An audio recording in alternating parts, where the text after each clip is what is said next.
and we are here to discuss the stock market. And I'm going to help you to avoid a lot of really bad mistakes that millions of investors made just like we've talked about before here on the channel, here on the Facebook feed, wherever you may be watching this. But go ahead, hit the share button because this is going to be a very, very important conversation. So I am scrolling on my phone right now.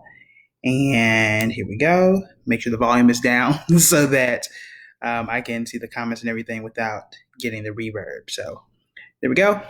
And we just posted. There we go. All right. Now, what I like to do, or what I enjoy about my job, which is helping you guys to invest, is I have to be in the headlines in terms of what I am reading and watching and paying attention to. And Robinhood puts out a list of stocks that they're let's back up. So Robinhood is an investing app. Most of you guys have heard of it. We've talked about it here before, where it allows you to invest in stocks for free. So you're not paying to buy or sell a stock. Relatively common across the board. It is one of the more popular stocks that have been in the headlines for some positive reasons and some not so positive reasons this year. Anyway, they put out a list every month about these are the top 10 stocks that they saw traded, meaning this is what people were buying and selling on their platform, and they rank them. So I want to talk about those 10 stocks and show you a lot of the mistakes that people make and a lot of the things I've been trying to protect you guys from when investing in the stock market. So let's go through those. We'll pull this up. It won't be very long. So make sure you hit share. Let's get some more people in here as we go over this list. So you should be able to see the whiteboard on the left-hand side. I have my pen here. And these were the top stocks that were bought on the investing app in the last month. So the first one is Inovio, INO. This is a company that is in the biotech space. They are essentially working on a cure, and it's the only reason that the stock has gone up. The stock is up about 200% this year alone. But as with most pandemics, I would say pandemics, anytime there is a mysterious rise in a stock, all of a sudden you have to be a little bit worried about it. And I want to show you that stock here. As INO is a symbol, so I'm going to Yahoo Finance. I'm going to type in INO. I'll make sure y'all hit the share button because there are literally millions of people who have just jumped into the stock. I'm not sure they knew what it was or what it meant. So this is Inovio Pharmaceuticals. We're going to hit enter if it's going to allow us to do that. And it brings up everything that we need to know about the stock. So first, we know that, wow, it was up 18% today. That's pretty good. We know it's still $11 though, so it probably wasn't always as high as it is. I like to go and hit this full screen button here. And I teach a lot more of this in my course, which you should sign up for. We'll get to that in a bit. But this is something that stood out to me. So over the past year, right, we hit 1 year here, and you can see, let me move this out of the way a little bit. And hopefully it doesn't take us to another screen. All right, there we go. And feel free to ask any questions about this stock or others. All right, so as you can see, let's get rid of this line. This stock was pretty lame over the last year.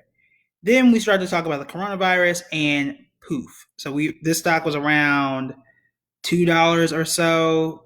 Again, I talked about this the other day where I just don't invest in anything if it's $5 or under. And all of a sudden, we really hit that coronavirus stuff and it popped like crazy. So it went from, I'm looking here on the left-hand side, so from about $4 to $18, and it dropped crazy right after that, and it's kind of popping again. This is classic penny stock, classic bubble type of stuff. That's not a stock that you really want to be in unless you get lucky and get it the day before it goes back to 18, or you got it somewhere in this space. Again, that's not sustainable. You don't know unless you've done to see, like, what does this company actually do, and are they really making a cure? And even if they did, that doesn't mean that this company is the one that's going to benefit most from it.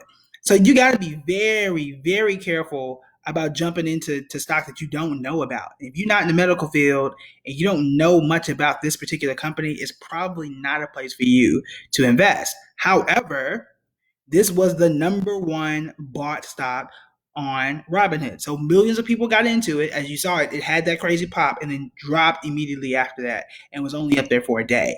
So anytime that I'm looking at a stock and it's normal, and all of a sudden it just shoots up for no apparent reason other than just the virus, that's probably something you should be concerned about or aware of.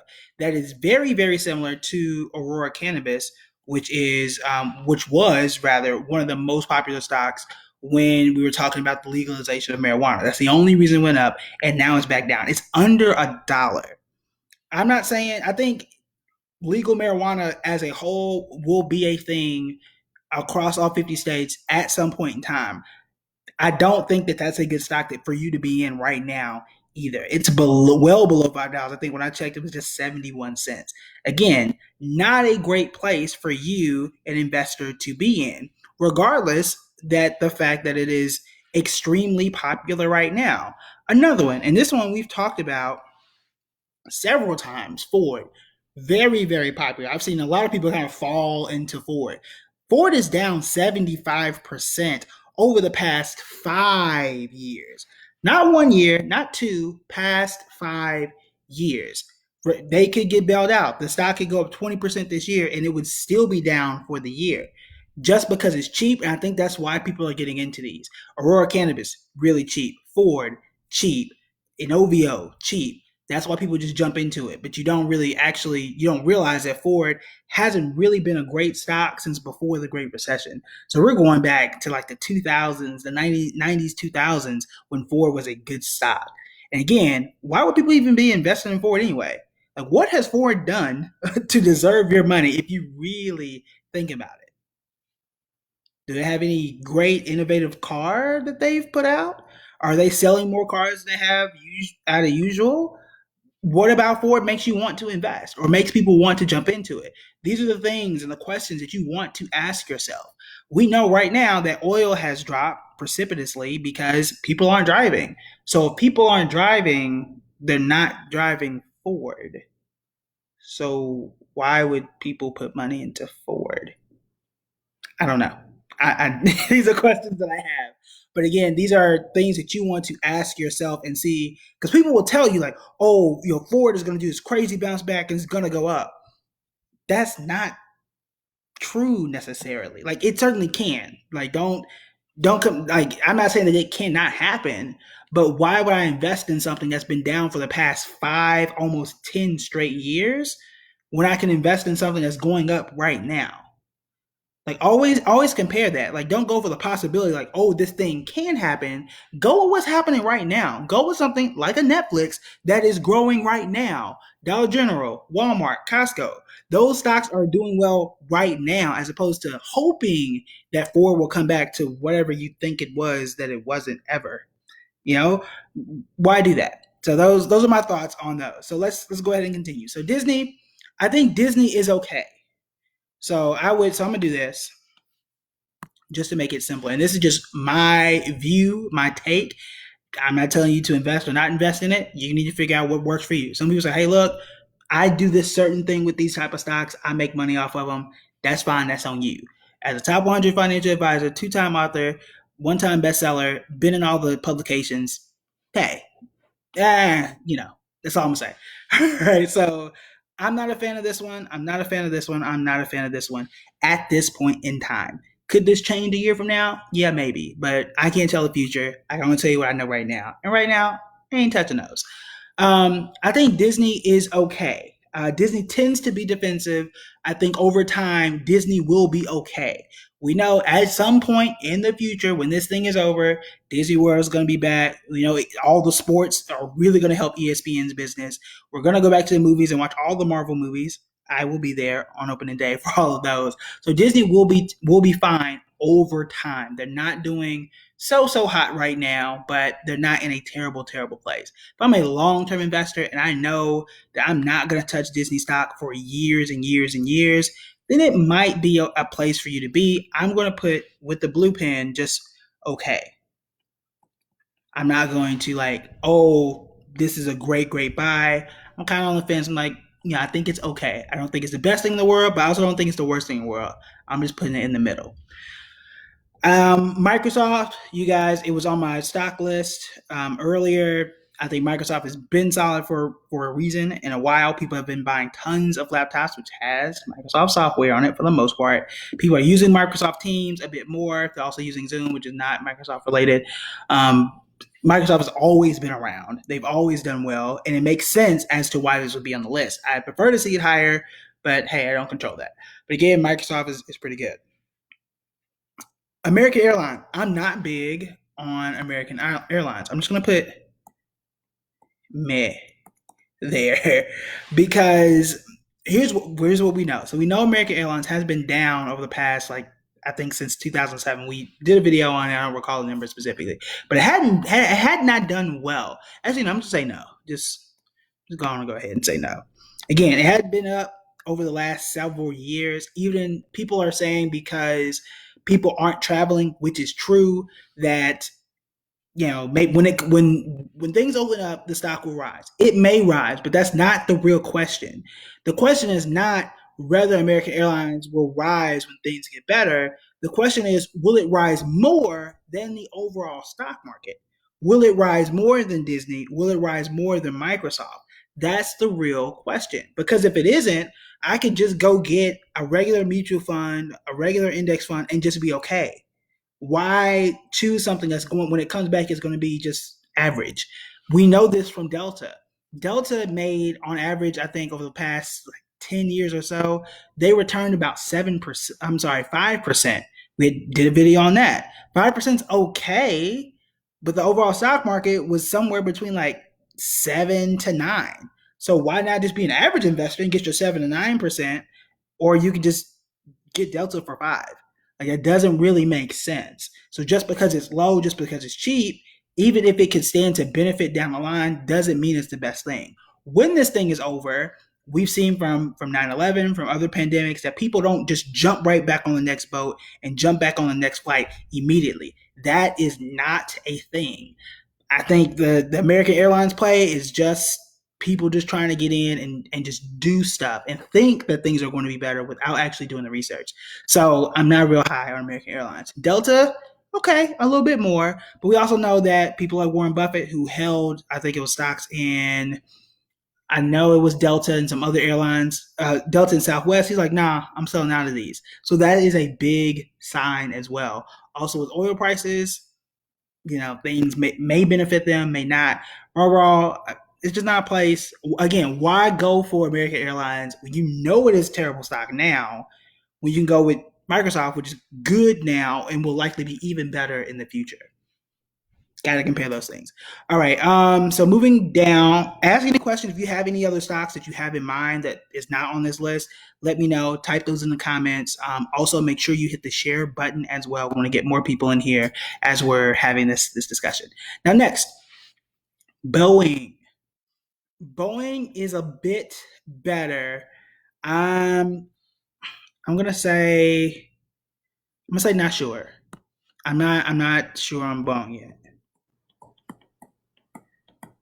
I've heard both good news and I've heard bad news. So we know that Boeing is in a similar boat to American Airlines, but Boeing has so many things going on. So they, I think it was might have been China that just ordered some new 757, 737s, whatever planes.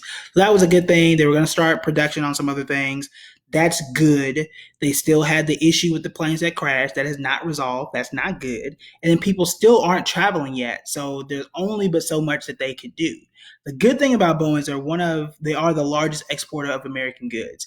You can't really fail if you do that much for the country, right? They also have a lot of defense contracts with the U.S. government as well. So they're going to get some money. I'm just not sure how much. So I'm really not sure about Boeing. I don't feel comfortable with it yet.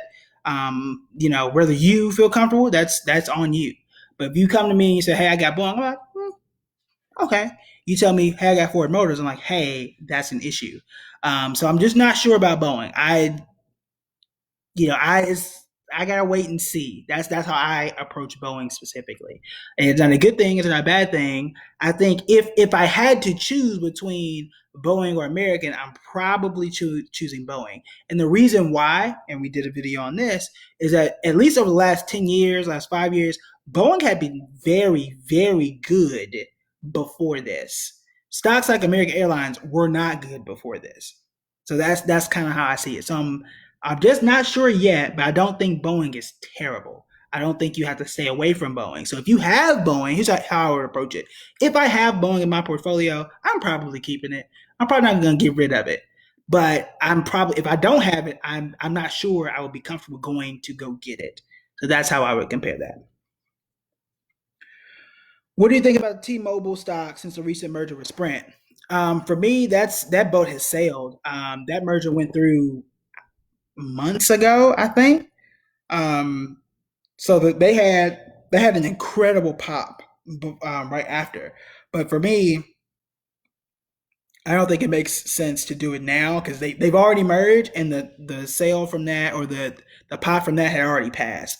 So I don't think it makes sense to jump into it now because I'm not sure if they are going to be as strong stock wise as let me get rid of this. I'll just leave it. I don't know if they're going to be as strong as a Verizon or an AT&T. I just don't know. But I had a friend, the Ivy investor actually. She's an attorney, so she knew about the merger and everything. She bought in very early. She held it and held it and held it. Once the merger was announced, boom, she got her money and she made a lot and got out. But since the merger has been over, I haven't really heard much about it. And I think it was Sprint that was trading on that penny territory anyway. So I'm not high on it. I don't think they're going to be really able to compete with the big boys, even though they've merged. We will see. So Verizon, I keep saying Verizon, T-Mobile, Sprint. I'm kind of at a wait and see territory on those that stock combined, I guess now. But that's a good question. Carnival. We've talked about Carnival, and you already know the answer. Would you invest in a stock that's been down 46% over 10 years? Yes or no? No. Would you invest in a stock that's been down 75% this year? That answer is no. Why would I invest in Carnival Cruise? Because what? You think that when this is over, people will get back on cruises? Yeah, maybe, but it was down way before this, right? If the stock were to shoot up 70% tomorrow, it would still be down 5%. That's not great. So again, the people who it's just people just investing in stuff on Robinhood. So they're not experts; they're just random people. So again, here we try to be a little more than random. We try to be a lot more than average, which is why we talk here every day about the stock market, things we should look for, things we shouldn't look for. So again, I'm not a big fan of Carnival Cruise just because of the history, just because of the history alone. And we also know that when this thing is over, I'm sure Carnival cruise lines will go up a bit. But we've seen from 9/11, we've seen from other pandemics, and we know the cruise lines get hit hard every time there is some contagion thing, that they don't improve the minute the thing is over. It takes time for people to get comfortable going back on a boat. It takes time for people to get comfortable going back on a plane in close quarters. And the longer this draws out, the closer we get to flu season, and we'll be right back in the same boat again. So again, not a big fan of Carnival Cruise. I'm sticking out of that one. GE, not a big fan of this one either. They've been down really bad over the last few years. Now, the last few months, I would say maybe a month and a half, maybe 2 months, they had started to come back just a little bit, but I don't think they're there. They cut their dividend a few years ago. They were on some not great things management wise. They've been cutting things left and right. They just have not had strength and stability. People just hopped on it because it just happened to go up over the last like 6, 7, 8 weeks or so. Again, I don't see the real proof that General Electric is a strong company for people to be putting their money in for the future. I'm not really having it. Tesla, I think Tesla is, I'm going to put that in the okay category. And here's why. I'm going to get to your guys' questions here in a second. So the reason why I'm okay on Tesla. So number one, Tesla is not for everyone. Tesla can be volatile and where it will go up and you'll be happy and then go down and you're going to regret everything. So Tesla is not for everyone, which is why I'm urging you not to invest on what's on this list, but to do your research and see what fits for you and what doesn't. I'm just giving you professional view, right, of what we like and what we don't like, or what I like and what I don't like. I'll rephrase that. So Tesla, again, the stock has been up incredibly. It's always one of the most traded, most popular stocks. You want to grow your money aggressively, you can do that, but you got to be ready for those ups and downs. So do know that about Tesla. Now, the negative part of it is people still aren't driving. I think the world is going to move closer to electric vehicles. I think that's relatively clear. How fast will it do it and how fast can Tesla turn a profit? We will see. So I'm going to put okay on Tesla. Again, it really depends on how you want to grow your money. It is not something. It's not my cup of tea. Just because I don't like those huge ups and downs. I like a more smooth ride to the top. So that's where the Microsofts kind of fit more with me than Tesla. Again, that's a personality thing. Are you that type of investor? But again, from this list, I got Disney. Okay. Well, I shall start from top. So stocks, Inovio, Ford, Aurora Cannabis. Nah to all three. Just no. Disney, it's okay. If I have it already, I'm gonna keep it. If I don't have it, yeah, we'll see. But not a bad thing. That's a decision you need to make. Microsoft, I like that one. No, that's what I would do if I don't have it. I would probably add that. Personal opinion. American Airlines, no, you can do better than that. Boeing, I'm not sure yet. I think it has potential, but I'm not sure there. Carnival Cruise, no. GE, no. And then Tesla, okay. You can. And I'm doing the inflection so you guys can see how enthused or not enthused I am. So that's how I feel about Tesla.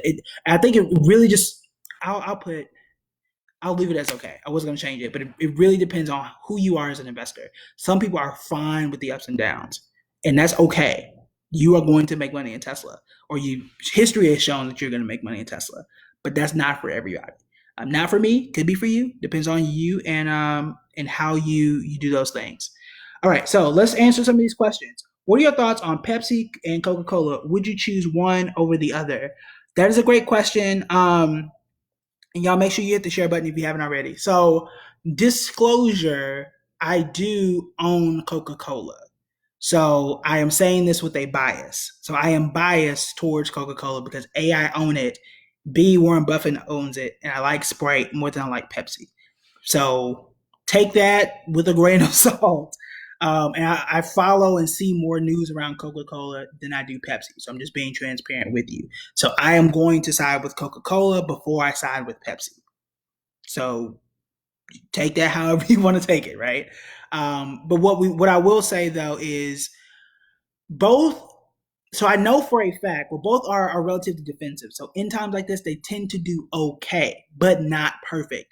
The reason why Coca-Cola is subject to this more than Pepsi, they make money in different ways. So we know like vending machines, right? You can go buy Dasani or Sprite or Coca-Cola or whatever it is, and you're gonna have to buy that stuff anyway. Sweet teas, Powerade, all that stuff you have to buy and it just live. So they're gonna be okay in that area.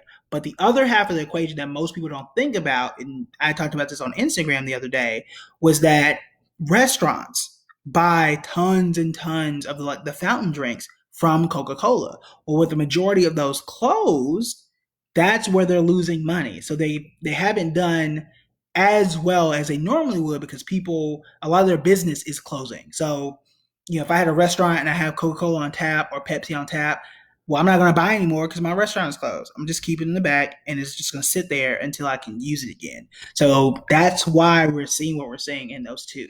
I think both should be okay. Again, I own Coca-Cola, so I'm just biased to Coca-Cola. What I would do, go to Yahoo Finance and see which one has done better, and see how they perform. But again, Warren Buffett is richer than me. Clearly, he's been on Coca-Cola for a while. That's how I got into it. I did the research. And I think they're solid. They're not going to blow your socks off. It's not going to do, in my view, better than Microsoft, and it's not going to do better than Tesla, but it's going to be reliable. So that's where I see both Coca-Cola and Pepsi. And I think It's just opinion and thought. I think Coca-Cola is a bit better than Pepsi in terms of the stock market. What do you think about the credit card industry? Um, what do you mean about the credit card industry? I can only assume that you mean the stock because that's what we normally talk about. But are we talking about just credit cards in general or the stock? Because those are I don't want to be very very clear before I answer that question. I don't want to go left field. So I think that was Cassandra. Let me know there. Any thoughts on Teladoc? I don't have any thoughts on Teladoc. It is not a stock that I am following. I have heard good things, but that's something like we can save that and research it for another video. But I don't want to just spout things out that I don't know. So it's not a stock I personally follow, but we can come back and do another video after I've had a chance to really look at that. But yeah, it was a good question. Waiting on Cassandra to clarify that question if you could. I'm hoping that you mean the stock because I do have some opinions on that one. If you have any other questions about the list here or any other stocks that I may or may not know of on the top of my head, that would be great. Okay, so the stock. All right, so the two main stocks when I think about the credit card industry, I'm thinking about Visa, I'm thinking about MasterCard. I think both are pretty good. I think both are pretty good. I mean, it's hard. I mean, when you really look at Visa, they had done very, very well up until the virus. I think they are in a decent position to continue to do well once this thing is over. You can't not use Visa or MasterCard. They're just so integrated into our system that you can't not use it. And again, prior to this, they had been doing well. So I like both Visa and MasterCard. You need to decide. I don't think it makes sense for most investors to own both. I think you want to diversify a bit because what happens to Visa is probably going to happen to American Express and Mastercard. I forgot to throw that one in there.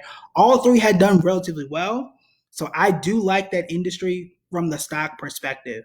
You just need to decide which one of those three do you want to compare, which one do you want to get, and then how you're going to spread out your money in other areas. Because again, you don't want to have all three because if that one industry goes down, that's three stocks not doing well for you. So pick which one you like the best. I think I like Visa the best, but again, I haven't really looked at American Express in the way that I probably should have to really compare all three of them. But off the top of my head, I like Visa the best. Again, you have to see which one fits best for you. Good question. Do you publish your stock list? Yes, I do. So I publish a quarterly stock watch list on here on Facebook and on the email. Well, first off, click the link above to join the email list because I tell you guys about this stuff the minute I find out about it. I also tell you guys like, hey, the stock is out. Here are the stocks that I like. So do that. And I put it out quarterly because there's no point in trying to pick the best stocks every single month. That is difficult. That is not productive. And it kind of gets you into like a really trading mentality that you don't actually have to have. It is better to buy quality, sit on it for 6 months. 6 months is the best chance. But you can also do 4 months or 3 months rather and just kind of reevaluate just to make sure you're in the right spot. So I do put it on the Instagram page. The first one was on January 15th. The second one was, I think, maybe 2.5 weeks ago, and they had done well, at least this year. I told you guys about Netflix on January 15th. Netflix has blown the doors off of the stock market because of coronavirus, but they also had been doing well beforehand. I told you guys about Dollar General, told you guys about Walmart, Costco, I told you guys about, and then I told you guys about Costco on, was it March 15th? March 15th, I think, was the day. And then on April 8th, Yahoo Finance said, hey, this is the best stock for the coronavirus. Been telling you guys early. So I do publish those. So do check those out. Do sign up for the email list because when those things change or when the market change and things happen, I send out emails like, hey, this is what you need to know right now. Here's how to break these things out, so on and so forth. So make sure that you check those out. And make sure that you follow on all the pages because it'll be easier for you to access. All right. Questions on Nike or Starbucks. If I had to choose one, because you said or, you didn't say and. So if I had to choose one, I would go with Starbucks. If I had to choose one, I would go with Starbucks just because People are more addicted to coffee than they are to shoes. And also, you might be able to still go through a drive-through in Starbucks where you can't just walk into a Nike store. Not that I know of, but I know Nike's production is down, and that's slowly coming back. So if they can't make shoes, they can't sell shoes, whether it's pick up or drop off or whatever. I think both companies will be fine over time. We do know that some Starbucks were opening back in the China region, which was a place where they were looking to grow. I think, again, if you can build in an addictive factor that's not tobacco or drugs, if you can build in anything of that nature, looks like the camera cut off for a part of this. If you can build in anything of that nature, I think you're going to be fine. So I like Starbucks more than Nike. I do think both are still going to be good over time. All right, let's look at another one. I own Visa. Perfect. Yeah. So you've seen how good Visa has been. All right. I think that was our last question. I'm just checking here to see if we have any more. How about the Anheuser-Busch's? These are stressful times. Yeah, that's a good question. I don't, because again, I don't follow that stock particularly. I don't know specifically about that one. That's one that we can check out. I do know alcohol sales are up, but I don't know how much they can produce. So again, that's one I can check out, but I don't know that one off the top of my head. All right. If there are no more questions, I will catch you guys tomorrow. We do this every Monday through Friday. I try to do it at 9 p.m. Central once the kids are asleep. So everybody goes to bed at 8. I get ready and then hop here and then hop to Instagram. So again, thank you guys for coming out. You want to make sure you click the link above, buildingbread.com/free to join the email list. I do free classes all the time. You get some amazing info in your inbox at least once a week. Super simple, super short. So you want to make sure that you get that, and you can save those emails when you find out that I'm putting out a stock list or something like that. So thank you guys for coming out. Thank you so much for sharing, and I will see you guys tomorrow.